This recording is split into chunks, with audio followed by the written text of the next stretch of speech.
In today's video, I'm going to teach you how to reset your Shopify store. Whether you're looking to start over from scratch or simply want to clear out the current data, I'm here to guide you through this process step by step.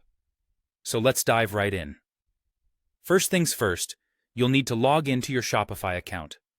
This is the initial and essential step to gain access to your store's backend.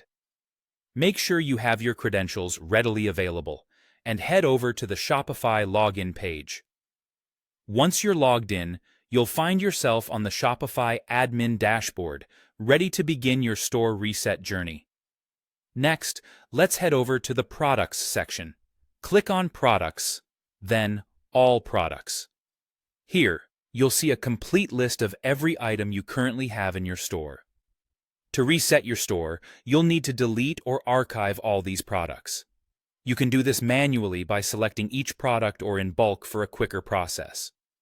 This step is crucial because it clears out your inventory, allowing you to start fresh with new offerings.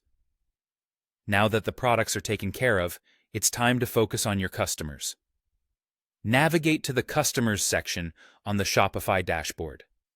Once here, you'll need to decide whether to delete or export the customer data. Exporting might be a better option if you wish to retain a record for future reference.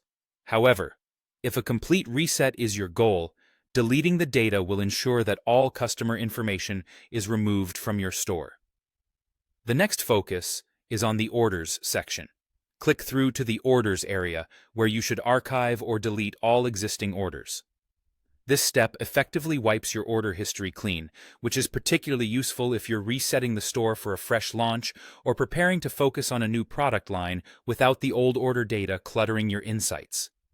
If you're looking to start with an entirely new store, you have the option to cancel your Shopify subscription completely. This isn't necessary if you simply want to reset your current store, but it's worth mentioning for those who want a fresh start from the ground up. Be aware that canceling the subscription means you'll lose access to your current store setup entirely, so consider this step carefully. Finally, once you've canceled your subscription, you can go ahead and create a new Shopify store. Just a quick note: while you can set up a fresh store, you won't be able to reuse the same myshopify.com domain name. You'll need to select a new one, which gives you the perfect opportunity to consider a brand refresh. And there you have it. You've successfully reset your Shopify store, paving the way for a brand new business journey. Thank you for watching, and don't forget to like and subscribe for more helpful tutorials.